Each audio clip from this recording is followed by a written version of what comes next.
Morty is laying in bed, he's sleeping, and then Rick comes in, Morty, we gotta go, the bomb's gonna blow up. It's in the same way. It's in a place of comfort, which is the U at the top, and Ruby, if you're writing down things, or maybe you're just writing jokes, I don't know. But the first one is you, the second one is go. You, and the second is want. A character's in a place of comfort, but they want something. Just like all of us, we want something, right? We come here for camp because we want something. We hunt it down and we finally get it, which is connecting with somebody, but then we'll like suffer the consequence, which is, you know, we got to go play in a field, but we'll get poison oak or ticks, exactly. So, I'll go through. A character always starts in a place of comfort. You are your characters, but you want something. So then you go. That's number 3. Go. And number 4 is change.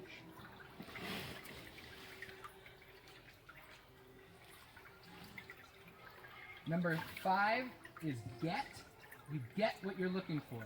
Every character has to get what they want at some point. And usually what that means is like getting what you want in our lives. One of the things I talk about story circles is we are connected to our stories. There's a reason. There's a reason! I'm going to say something loud so it gets your attention. There's a reason why we love Stranger Things. Because there's a reason why we like Rick and Morty. There's a reason we love 90s shows like Pete and Pete or Rocko's Modern Life. Good stories are, and I'm still figuring this out. I'm only in my first couple years of writing in the comedy world. But it's very clear that when you like a story, you're connected to it. You are those characters, you know? And it connects with us because on a human level, we know this like the back of our hands. It's every story we've ever been told. It's Lord of the Rings, it's Harry Potter, it's Amadeus, it's Casablanca. The great stories follow this pattern, the ones that connect with humans. Because on a human level, we are this. This is us.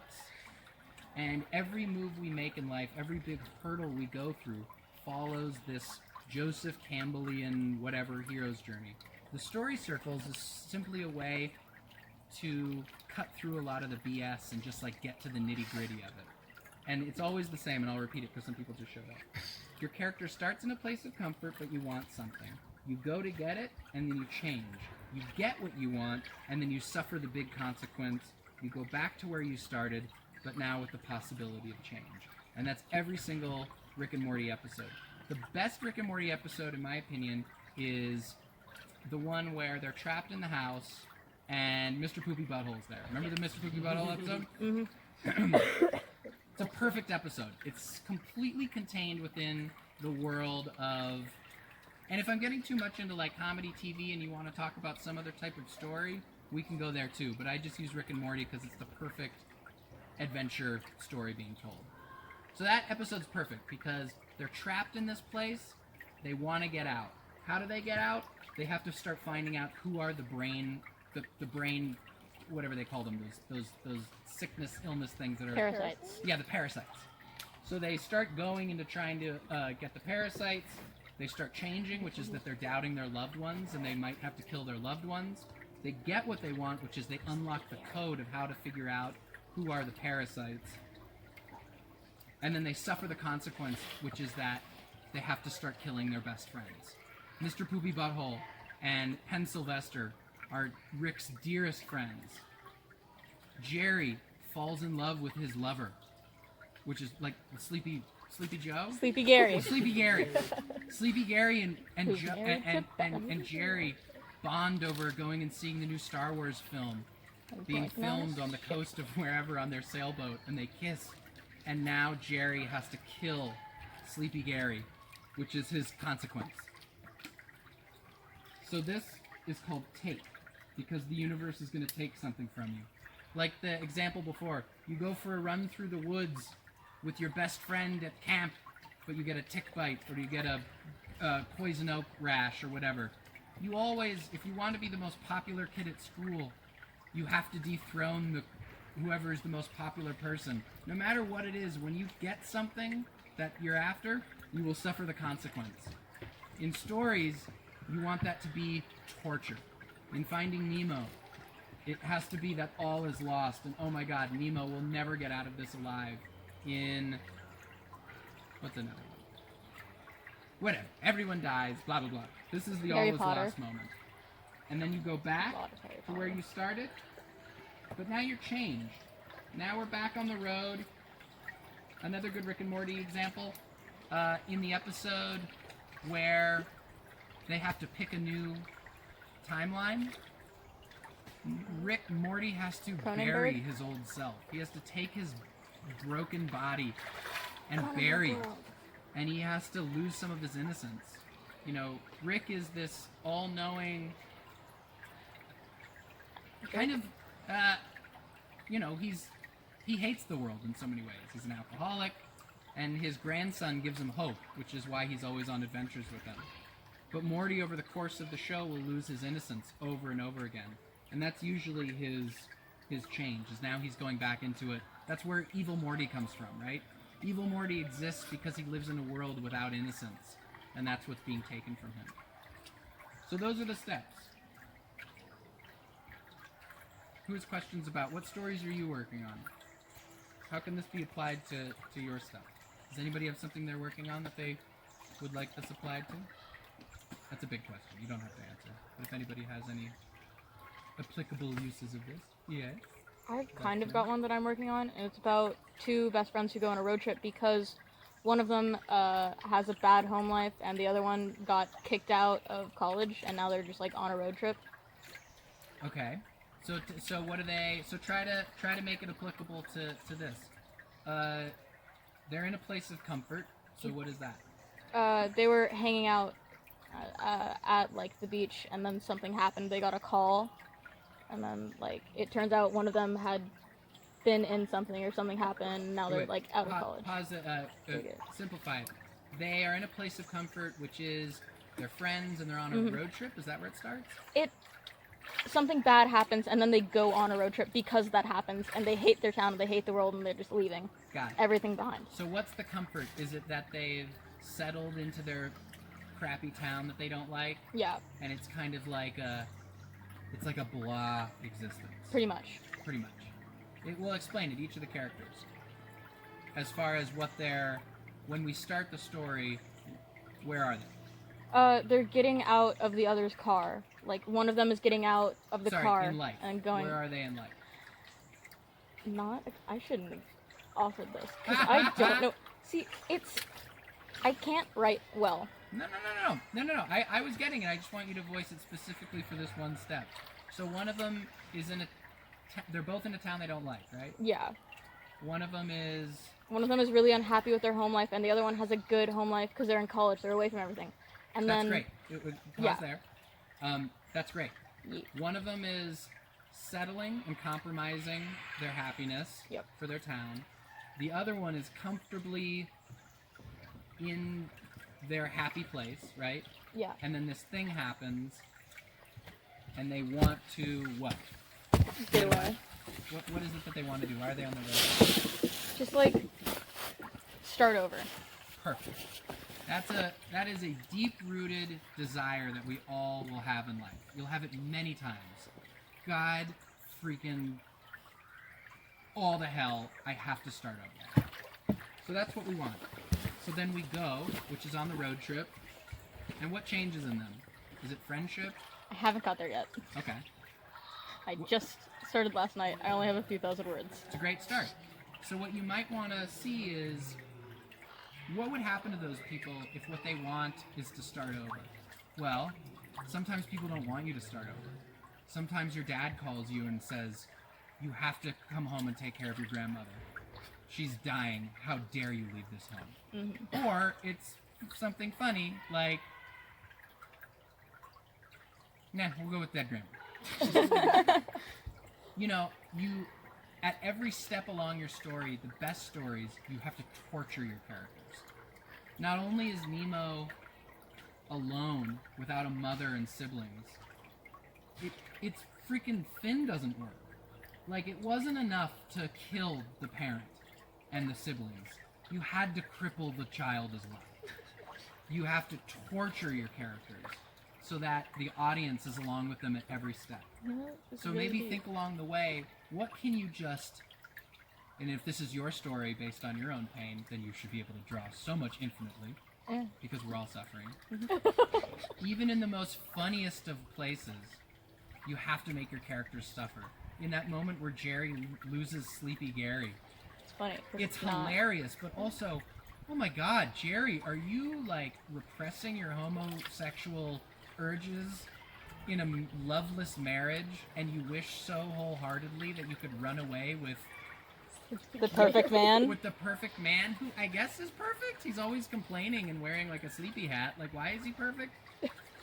And he's tortured. Jerry's He has to perfect, watch yeah. him die in his arms. You torture your characters, and the audience will love you for it. In stand-up, the best thing is when somebody gets up there and tells some just brutally honest thing, and you're like, oh, I can't believe they're telling me this. And it's so funny, because failure is the best. So,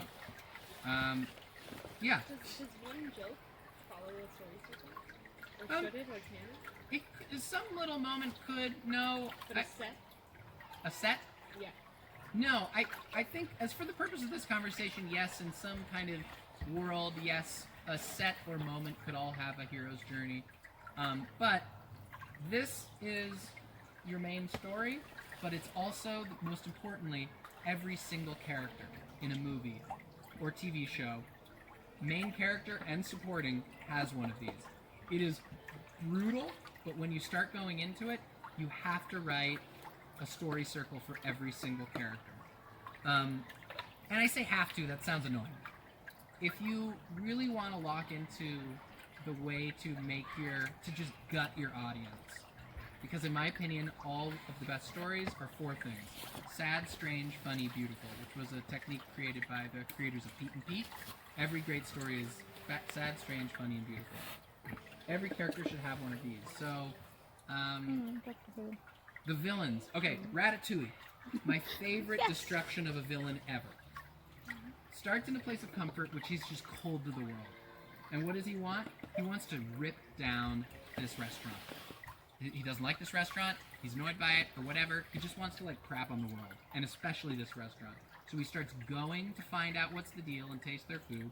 He starts going through a change, which is that he truly I guess his change is that he truly despises them, and wants nothing more than to cripple them and bring to the ground. He gets what he wants, which is he finally gets there to taste the food. This is his big moment. He's got his pen at the ready. He's about to eviscerate this restaurant.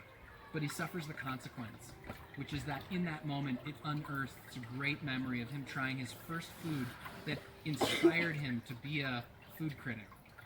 He unearthed this secret memory that he didn't know was locked away in his subconscious. It makes him face his demons.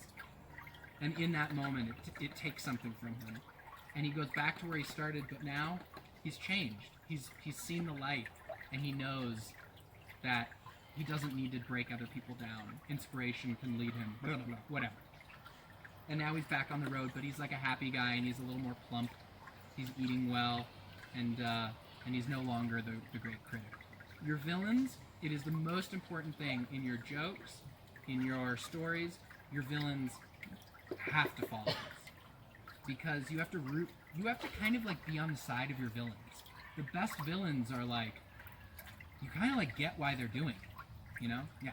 There's kind of a thing like that. I've heard for like actors who play villains, they have to believe that the villain is the good guy so they can give it their all. That's right. That's right.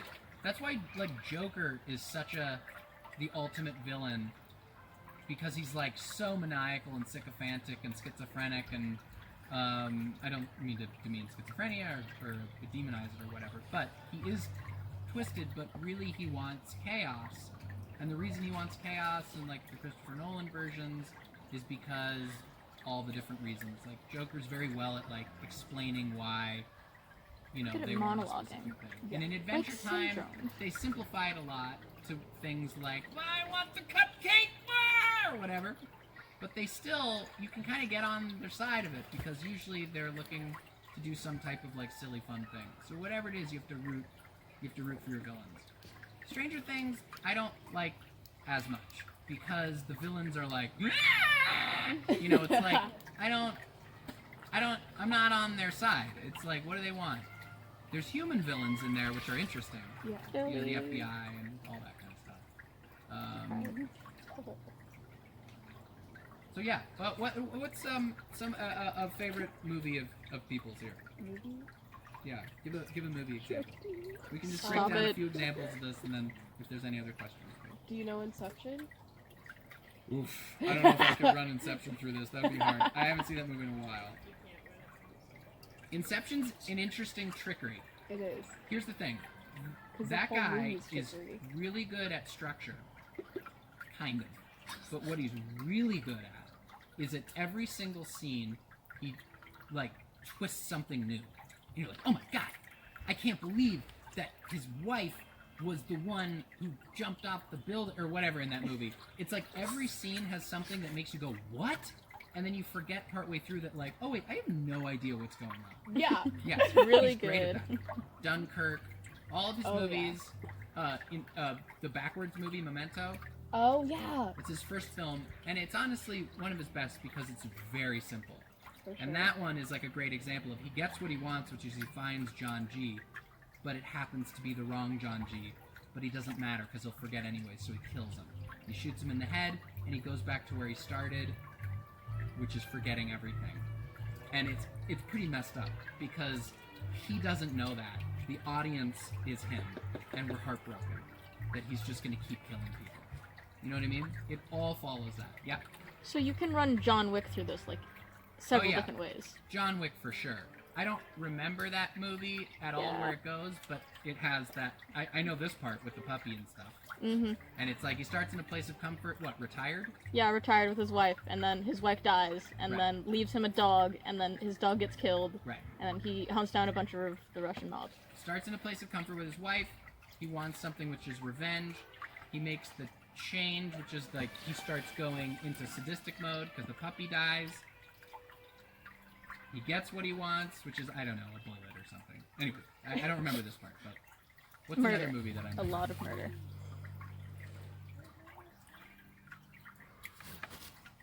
Ah, jeez!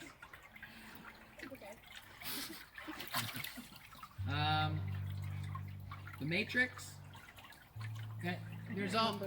With also Keanu. Yeah, Reeves. Keanu, another Keanu. Starts in a place of comfort in the real world, but wants something, which is to know what the Matrix is.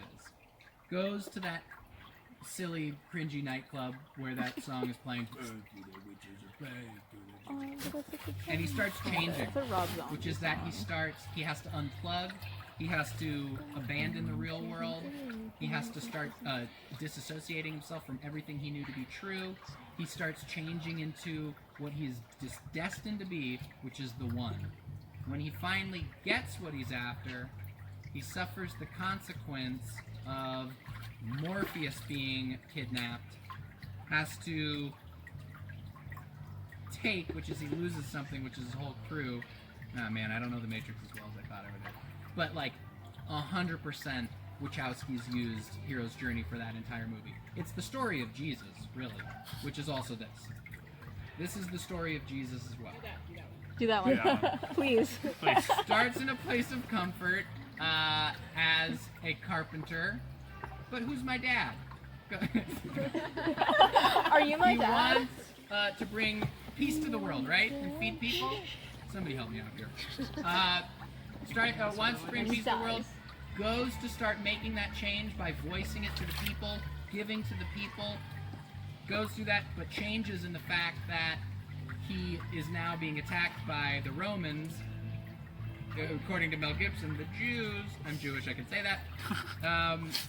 Makes the change, which is that he ends up being captured, gets what he wants, which is Sermon on the Mountain? No, that's not what that is. Gets what he wants, which is he delivers his message, but he dies. He dies because of it. That's what he gets for voicing his thing.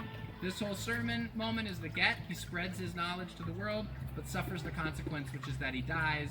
Goes back to where he started, which is he's now reborn again, and that's his change. Now Jesus has risen, and he's now going to go spread the word, but now he's got that change.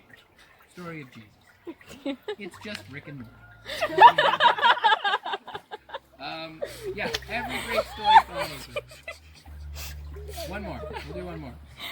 Dude, Jesus! My favorite quote of the day. Anyway, you get it. Any other questions? Yes, Rick and Morty. The part I always get tripped up on is when you say the change after go. After go. Yes. This can mean many things. Okay. Because if what we're after is to help our mother move her house, that's going to be a bummer. Help our uncle move his house. The change could be that a hurricane sweeps through and kills the uncle and destroys the house. That's what it's You gonna were be trying to help something happen, so that change could be either you're packing up your boxes, or the change is you arrived and the uncle has been eaten by crocodiles. And the change can be negative. Florida. And it's before you get what you want. Before you get what you want. Which Something can be, changes. if what you want is to help, if what you want is to help your uncle move on, down here is you spread his ashes out at his favorite restaurant, Boomers. It's not what you thought it was Yeah, a lot of times it's not what you think it is. because of the person. You can get what you want, but the consequence you suffer could be losing your uncle. Yeah. And now you go back to where you started with the possibility of change. So yeah, it can be crafty and slippery sometimes. And a lot of times if you're looking at your options and you don't know where to go in your story, just write out like 10 options. My character is Gabe, and what I want is a drink of water. Well, it could be. It's not very strong. You know, well, what I want is, list out like 10 until you hit the one that you're like, you'll feel it. It's like, either makes you laugh because it's funny, it breaks your heart because it's real. Listing out options, it's like joke pitches. It's just, sometimes you need 10 in order to make it good. Key and Peele, every Key and Peele sketch follows this. That's why it's so good. Whether you like the show or not, it's tight. Every episode, every sketch is like 3 minutes. And some character will get what they want and suffer the consequence. They always follow this. And the way Key and Peele got written, why every episode packs a couple really good ones, is every episode they would write 100 sketches, fully, and then they just pick the 6 best ones. And sometimes that's just what it takes to get to a good comedy sketch. Drama, not as always so. It's it can be murky, it can be weird, it can be confusing. Sometimes you walk out going, what is that? What did that mean? But on a core level, it always follows this. Yeah. How would Iron Man follow that? Oof, the first Iron Man, I don't even remember. I haven't seen hardly any of the Marvel movies, but Aw. it absolutely does. Yeah, definitely. Dan Harmon wrote on a few Marvel movies, Really? secretly, and they always follow his story circle. The guy that helped me do this story, no, that's just amazing. Is it The gonna be Marvel Justin movies Roiland? follow heroes' journeys for sure. Story circle out every single character, which can be painstaking. So I just finished a gig here at camp, which I've never gotten work done at camp before, and it was horrible, but I did it. I went through, Ruby just helped me out with it as well. I went through and I have my main character, and I have my main villain, and I have his love interest, and I have his trusty sidekick, and I have, I can't remember that. If every single character has a hero's journey, then what you do is you make your final story circle, which I don't always get around to this because I'm lazy, but you should at the end be able to map out a circle with, or an oval egg, with all your beats, and then list every single character beat along the way. Once you've done that, Then you just write it. once you've done that, it should be set and ready. But what will happen is you'll start into your writing experience, into your journey, and you'll be like, this doesn't work. Why on earth would my uncle want to eat farm fresh eggs during a hurricane? His want is not set. That doesn't make sense. So you'll go back and you'll have to recircle out everything. Sometimes I story circle dozens of times, which maybe makes me a bad writer, but when you are lost in life, it helps. So you do the circle. That's a big question, and just kind of depends on your process. P.T. Anderson, who did Boogie Nights, Magnolia, The Phantom Thread, directs a lot of Haim videos. Haim. Anyways, he writes with no idea why he's writing it. For some reason, he's writing about all of these people in Los Angeles who are connected by this theme, and then along the way he'll tighten the structure as he goes. But he'll make a character do something and he has no idea why. For comedy and like half-hour stuff, you want to be structured. Like networks and stuff like that, they want like structure. So I would say like write what's funny, and then what are your funny ideas that are thrown into this world? The one we just did up there. What's your world? What belongs in here? A town where this particular thing is not allowed. What does that mean? Just vomit it out. Sebastian, as you go through your story, are they in the car the whole time? No. I would assume, no, I'm not gonna have them do that. So, if I would guess, and stop me if this gets too personal, you are putting yourself in these characters' shoes and telling a story of maybe where you're at right now, where you're in a place of comfort, but you want something more, so you get into the car, and then you start out on this journey. Maybe you've already started taking this journey, but from there, it's not like you're looking back, it's not like you're 40 and looking back at when you were a kid, like, you're in a bit of this adventure yourself, right? It's a personal story? Yeah, because I just took like a week-long road trip with my mom. Yeah. And it was like, I really love being on the road. I really like driving, and like, I really like being on the road because it's cool and it like takes me from place to place, and I get new experiences, and I can leave what I don't like behind in the literal sense. Yeah. So it just gives me a break, and I think it's pretty cool that I can just do that. Yeah. So Superbad was written that way. Superbad was written, a draft of it was written by Seth Rogen and Evan Goldberg when they were like 13. And all they knew was it's a buddy story and it's about like a night of adventures. You don't know where you're going with this yet. So what's really fun about what you're doing is that you can start with, some of you missed it, but every story has the normal world and the underworld.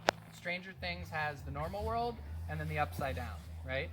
The Matrix has the normal world and then, the Matrix and then the real world, which is like a rave where everyone is like dancing. It's kind of dumb. You never really want to hang out in that underworld for some reason. Like you always want to hang out in the Matrix, which is cool. But anyway, every story has this. So right now, Sebastian, you're living in the real world, right? Your world. And you want to go to this place, but you haven't quite figured out what that is yet, right? You want to go onto that car trip place? That's like right here. So in your point in your story, you might want to ask yourself, in my wildest dreams, please cross this threshold. Another story point. A threshold must be crossed. Right here, and then here, and here, and here, and here. Ask yourself, where in your wildest dreams would you want to go that these characters could face friends and foe? Where could you want to get to? Is it we want to get to a happy place where everyone is free? Like on a root level, where are these two characters going? They want to be free, right? Yeah. They want to be free. Is that right? Yeah. Free? So where is the most freeing place for you? Camp. Camp. Character starts in a place of comfort. Let's write your whole movie right now. Oh God. Oh, is this a movie or a book? What is it? It's A something. story. It's a story. Yeah. Great. Possibly a movie. Comfort. We know that with both characters. You want something, which is freedom. You go to this, you start going on this trip, you're on the road, and you start changing, which is maybe... Are these friends who are currently friends, or they used to be friends? Currently friends. Currently friends. We start changing somehow. Mhm. Maybe we're not getting along totally. Maybe we meet somebody along the road who is like a girlfriend or boyfriend or whatever, and you fight over them. Or maybe things are just going like amazing. Like it just keeps getting better and more free. And you're climbing mountains and you're discovering crazy stuff. Whatever is your hilarity and friends and foe, people you face off against. Maybe you rob a liquor store. Maybe you Hey, will you write that discover down? skinny dipping for the first time. And that. You know, whatever it is that your changes, that's like ultimate freedom in your mind, you start playing with that stuff right here. Then you get to camp, and it's fire season. You get what you want, which is to camp, but there's been a huge fire out in Mendo. There's fire trucks everywhere. People are terrified. Camp is not here. There's one camper wandering in the woods. We left him behind. He's like, I can't see. Whatever it is, you suffer your consequence right here in your story. If you don't do that, then you just have a tale of some friends traveling. And maybe that's fine. Maybe you're Jack Kerouacking it up, and this is just a tale of, whee! You know, that can be fine. But this is necessary to get us into feeling that internal, like, spiritual thing this is involved with, the human side of this. So what's that? You might not know that yet. You might find that along the way. You might find in your story that your friend is secretly holding a deep secret, just like Superbad, which is that when college comes, we're not going to be friends anymore. Or maybe it's some 90s movie and somebody comes out and everyone's like, ah! But this is now, so like everybody's out like right here. Yeah. And then you suffer the consequence. You go back to where you started, but now you just saved this kid from a fire. So now you're like heroes, and you get something for that right around here, which is, I don't know, your own cool school that's like that X-Men school where everyone's free. And it's amazing. Yeah. Story circles. Google it. It's on some wiki stuff. It's really cool. He maps out the whole thing. Also, if you don't like the story circles, Joseph McCarthy, story by Robert McKee, Save the Cat. There's a million books written about this. The Bible. Hey! And yeah, but I do think the most important thing from story circles is not just the journey of your story, but that every character inherently is human. We're alive. We have a journey that we're going on. It's not just all one thing. We're not just evil and twisting our mustache and wanting to destroy the world. There's a reason for us to be here. And doing this for each one of your characters can help you. Yeah. Does it work for songs too? I feel like you mentioned something about that. Sure. Eminem's, what's that one where he like murders a lady in his trunk and it's awful? Brain damage? Stan. That is a Stan, I think, you know. Tears gone cold, I'm wondering why Oh, that's that a fan that killed his wife. Right, it's the fan.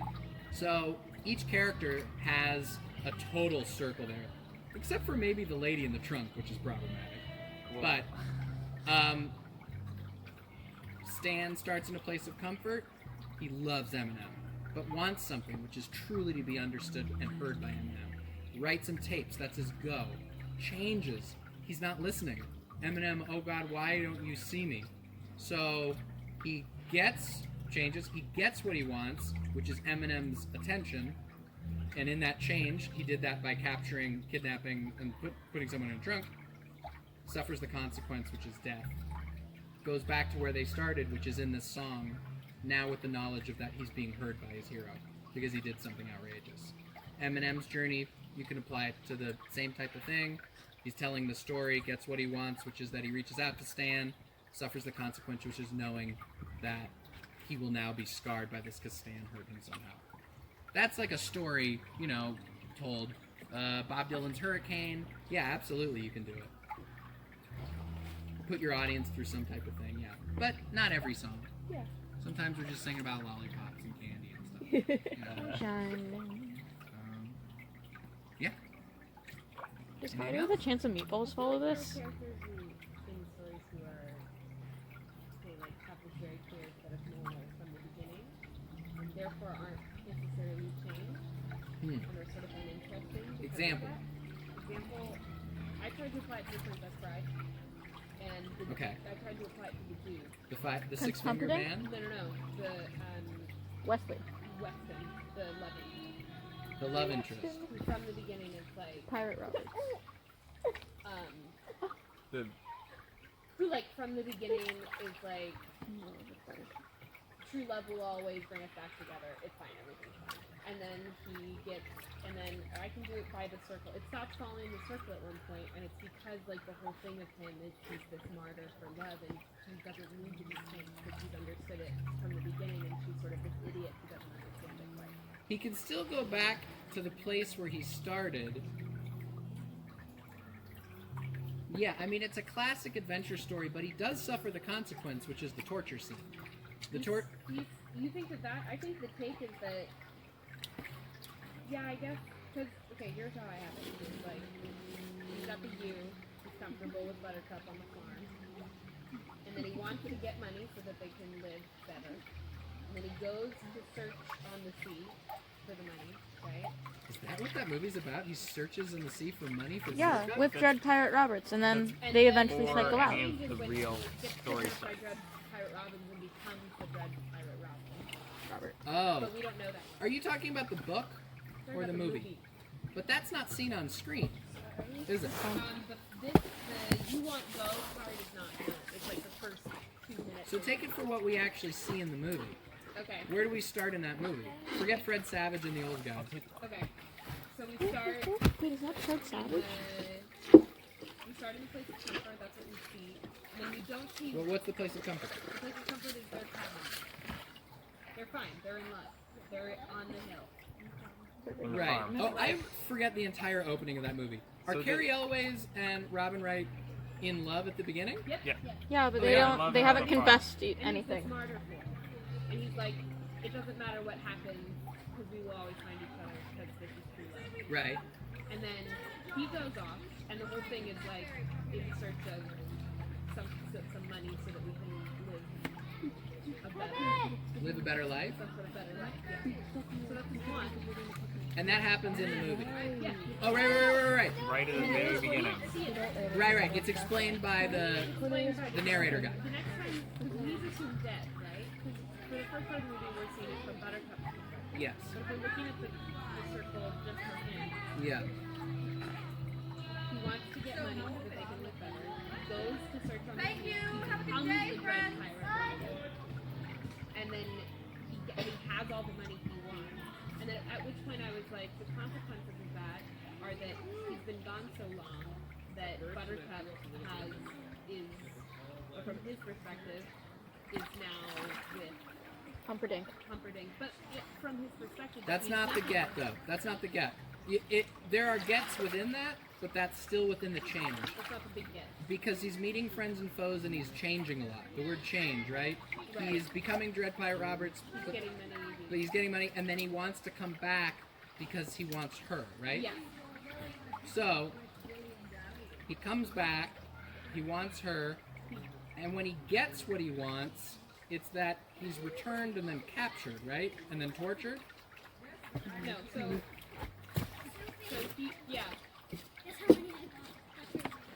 How many? I think I'm way too old. Yeah, you listen to 6. How many? Wait.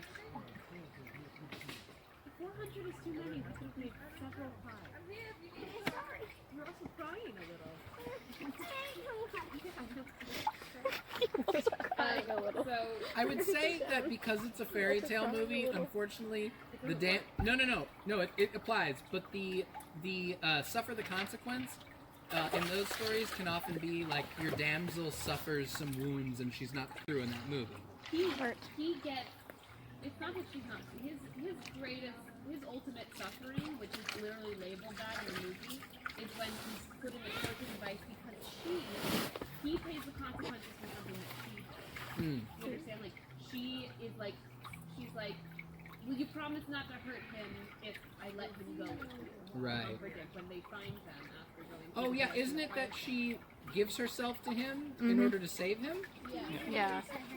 Yeah. Yeah. She gives herself to Humperdinck in order to save which is doing something which is like, again, making the mistake of, or so it's seen in the movie, making the mistake of not trusting in their true love. So he therefore suffers because of something that she did, which looking at it now, it seems to be sort of sexist. Well, but his decision to come back and get her You're also crying a little. was part of his change, right? So if he No, came nothing back, changed when he came back. That was always his. That was always his prerogative, was to do that. was to come back, he That's always. what I'm saying. Like from the beginning, he's like, I'm going to get us money, and then I'm going to come back. And then he was taken by the pirates, right? And His want is not money, though. True love, right? Isn't that his thing? his want is so that he can come back. Yeah, that's his whole thing. Is true love. What's the line he says? He says, "This is true love. You think this happens every day? Of course I'll be. I don't know. Right, so he wants And then his they true kiss. love. Yeah, He wants his true love. He went off seeking riches, which isn't what true love is. for them. to For be able them. to live, yeah. But being together, even in poor, is still Maybe the whole thing. true love. So his change is that it's not riches, it's just being with her. That's part of his change, blah, blah, blah. Sure. But coming back and seeing her and getting her suffers the consequence of that. She gets sent off to Humperdinck and he gets tortured, right? But you are correct in the fact that there isn't much change because he is a superhero. Yeah. He is a fairy tale world. So often in those stories, like in Superman, which is They're why... good from the beginning. Say you again? know? Like they're already on the right track from the beginning, and therefore their change is like, I don't know, unsatisfactory. You know what I mean? Yeah, it's a fairy tale world, so sometimes the changes aren't big, but I still will say that they are tortured, literally. She has to give him, or she has to go with Humperdinck, then she's lied to, and he's tortured, and they still go through a lot of pain. He's crippled at one point, right? He can't walk. Yeah. So that the consequence is he consequence. can no longer leap and bound around. He must be carried. He does suffer the consequence in that dungeon. What's the consequences of what he did wrong? Like it was never the thing of him What? leaving was like. Yeah, I this, think so. And then he left, and it was absolutely the right thing that he left. It wasn't a thing that needed. You understand what I mean? Like, he didn't go on this whole arc. He sort of like was gone for a while, and then all of this sort of chance of the universe stuff happened, and all of it was just them trying to get back together after that. Uh-huh. You know, they were because kind from of the big. beginning, he's like, this is true love, this is true love, this is true love. So what are you saying? Don't do that, throw the Isaiah. stick anyway. So It's like, fine. If you force me to not throw a stick, I won't. Well, I mean, they're kind of happy for like a minute after the fire swamp or whatever. Say again? They're kind of happy together for a minute after the fire swamp because they've escaped Humperdinck. They have each other. She knows that it's Wesley. She's in love with him. And then the Five-Fingered Man finds them. And then he's taken and she's taken. I'd have to look at it again, but from what it sounds like, as you wish is the line, right? Yeah, as you wish means So I love what you. she wants is to give her whatever she wishes. Yeah. And the change is probably the fact that, well, it's not, that changes as they go along. It's not wealth Like or he whatever. edited it to make it It's like to make their you ability guys to just be make it together. look like you guys were fine. So it could probably be strengthened, but again, it is a fairy tale in the way that, yeah, they might reset like super quick. I think But- she goes on the wheelchair in that, like, This is how you make it. Yeah, Superman characters aren't always the most interesting. yeah. But I will say, as a swashbuckling superhero who leaps and bounds and can sword fight better than any other man, to be crippled at the leg and have to be carried around by another person, that's a pretty big take for him. Yeah, He has to rely on others, which he's not been great at in the past. right. He needs his team. He blah blah blah. You know. So I will say there is a take there, Sure. but It's just so it's just not like, right, not stated. right. Which is in that story they cleverly get around that. Yeah. Which is they use this Fred Savage narrator, who at any moment can just be like, wait a minute, this is dumb. Why do we have to do the kissing scene? Like, they use a modern voice in the 80s in order to point out the fact that it's kind of a fruity story, you know, and like they kind of cleverly, like we were doing before, just being like, this is dumb, this doesn't blah blah blah, you know, that's kind of like Yeah. that ironic The stuff that our generation screeching loves. eel. Sort of gives it, Yeah. So they do kind of, in some ways, poke fun at it and call attention to it, which I think is nice. Because no matter what happens, they always end up kissing. Yeah. because it's a dumb fantasy story. Right. So you're right. They don't change much, but they kind of yeah Same. they kind of make it fun.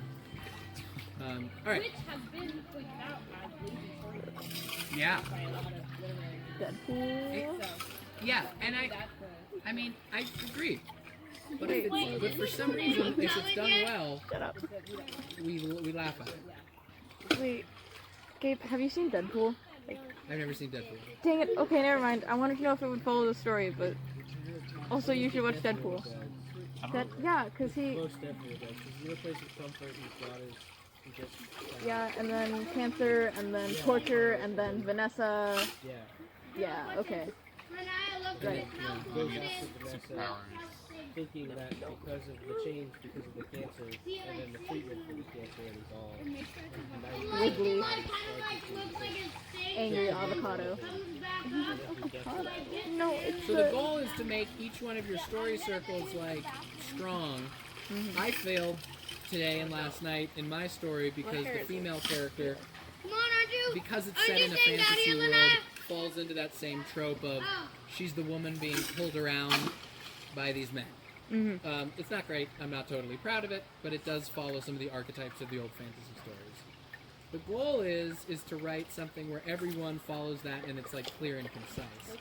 But I think if you have to cheat and do like what, and it's interesting that we did nail it with the Princess Bride. It is weak, but that's also kind of the point, which is funny, and I like that. Yeah, you know. Yeah. I think it does. I think it does work because it's still entertaining. Yeah. But I'd love to look at like the wiki of that story and really break down where the gets are and blah blah. Yeah. I find that sometimes I just don't know. It's like fuzzy to me. I'm like, well, this could be the change. That probably means your story isn't very strong, but Probably looking at like you definitely use the circle. You know what I mean? And then looking at their like what's happening. And then looking at that and like put stars and put a depth in it. Like that's probably better. It's like cool classics, like the Princess Bride. Like people like it and it sort of has this sort of genetic, you know, like sort of thing about it. Shut up. Isn't Sit up, Sam. nostalgia. like no, but like there's things that have cult following, Yeah. like the Princess Bride. Like, Yeah. it wasn't necessarily a hit in the time, but like it like speaks to a lot of people over time. Right. It has like a quality about it that has not so much. You can't see it. I'll show you Like later. I will still say and we should look it up. I would put my money on the fact that the Princess Bride follows it because it is a classic hero's journey story. It literally is a hero's journey, and yeah, and like who's the hero? Wesley. well, the Or lead, Pheasant. well no everybody's Or got a Inigo hero's journey. Montoya. But not everyone. Yeah, well those words you could parse them out. Everybody's got a hero's journey. The hero of that story is the swashbuckler, right? But I would bet, and maybe I'm wrong, but that story is satisfying because it follows the beats. You think so? I do. Not necessarily that they're all like the greatest choices for beats, but there is a take and there is a go and there's a blah blah blah. I would put my money on it. Yeah. I could be wrong, but I don't think I am just because those stories are always it's the same one. Tarantino doesn't do Dan Harmon's thing, I don't think. But his structure is very much intact. Always, yes. Intact, but like sort of. Well, he's interesting because he plays with time. Yeah. Not necessarily in this last one, but his Reservoir Dogs is like, it's very clear. Yeah. That is the ultimate, that is this, absolutely, the hero's journey, absolutely. Yeah. Yet he tells you the story by playing with time. So yeah, Tarantino is very, very much true. It was kind of boring, right? Boring, yeah, and didn't come to a point. Yeah. Probably didn't follow. I don't know if it followed a circle. There was a hero's journey, kind of, but what was funny about it was like one of them was just about being a good actor. Yeah. So like way low stakes, Way less. on purpose. Yeah. and I thought that was kind of funny. Yeah. Brad Pitt's, I won't give anything away, but like it's more of the journey of like murderer. You know, like there are more stakes there. Yeah. Still, it took a long time to get to him. Yeah. And yeah, I think it could have had more structure that way. Yeah, Have you? No, underworld. the Mansons. There, yeah. That is absolutely an underworld. Yeah. When he goes onto that farm and Lena Dunham. And everything is different. Yeah. And all of a sudden, and he does a thing, which takes him to way in the underworld. Like, yeah, it delves deep into that. Yeah. So there is that, but still, like, I was bored because it didn't get to it quick You know enough. why I wasn't bored? It's because Casper and I waited. Oh, and he was screaming? He was laughing. Yeah, he laughs during violence. Did he laugh during the last 20 minutes? Oh, I love seeing violent movies. Commercial before it for the Skinny Joker. Uh-huh. About that one? There's a part where like she's in the classroom. Oh, on the creepy and the guy we takes his saw sign from and like he's this Yeah. smacks him No over the joke, head with it was his like foot, this flips his big. feet over his head, and me and Casper sort of I tried to, and, then I like tried. Yeah. clown being violent to him. Yeah. And Wavy is just like, ha ha ha. Yeah. Like, it's bursting out. Try to sink it. Can I tell just like a really great wavy story real quick? Very quick. Yeah. I premiered my first movie, which took me 7 years to make. It's currently on Netflix. It's called My Suicide. I watched it. And I got like 5 minutes into it because I had homework, but it was really cool. It's much. The first 30 minutes are way too insane. We do not follow a good structure. The last chunk of the movie follows a structure, is a little more satisfying. My suicide. More satisfying, but it follows a very conventional teen dramedy. So it might not be your cup of tea. but- Dramedy. No, It- I love dramedies. Okay, if you stick through that first 30 minutes, you'll get to it. All right, cool. I'll download it. The first 30 minutes are my brain at age 19 being insane. So forgive that first 30 minutes, but definitely very an honest portrait. Anyways, we premiered it at South by Southwest in the Paramount Theater, which was like a couple thousand people, and Wavy Gravy and Johanna were there for the premiere of Saint Misbehavin', that documentary about them. And Wavy was in the front row in my movie about suicide, and the entire movie, Wavy was laughing his butt off. All you could hear in like heavy moments. Well, the movie has a lot of humor in it too, but you could just hear "Oh, whoa!" like in this huge theater. It was so incredible. Sit up. It's Fine. one of the top moments of my life. That's so wait. You're a bridge. And also, I can fully Oh yeah. Rose, do you have snacks? So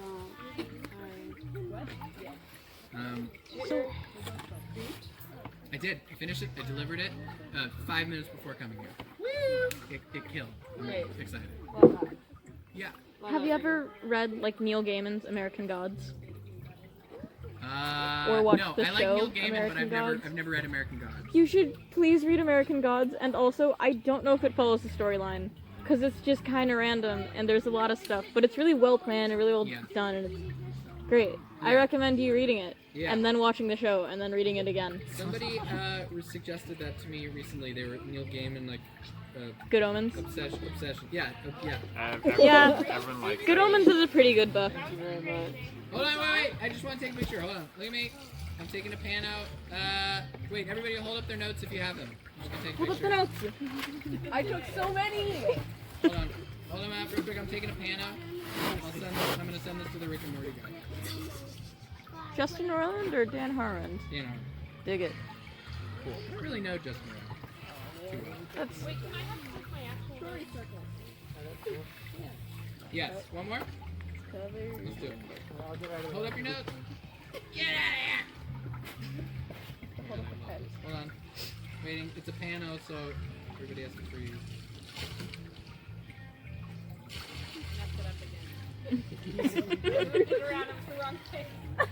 I'm just looking at it with like a hat with like a cute expression. It's great. If anybody ever has questions about their stories, I don't think I'm supposed to. There's some camp rule about not giving out social or whatever, but I have a blue check mark still. You should follow me back. Yeah. And I Oh, got I'm sad. sorry. I'm bad at that. Okay, yeah. Okay. Send me a reminder. I'll look at my inbox or whatever. If you ever have questions about your story or want feedback or whatever, hit me up anytime. I'd love to talk about it. Please tell me it's not in the Oh. creek. I see it. It's Where right is under your it? knee. That's his Under your knee. pencil. No, it's pink. That's my right? pencil. No, my pencil's black. Oh no! It might be in the creek, and I fling you. Rudy, if You ever put it in the LA, book! I can take you to Harmon. Wait, check your pockets. Which is that podcast. It's really fun. Come to I LA for a listened visit. to like the first 2 episodes of your podcast, and then I like. Are you just leaving with my journal? Cheapest year of my life. away from Yeah. I'm only paying I don't want to get my $40 for rent. feet wet. It's in your That shirt. check. I sublet. So I'm like, Oh. I'm gonna visit LA. I'm gonna go In to LA, New York. I have a tiny little day bed in my tiny apartment. You're welcome to grab it.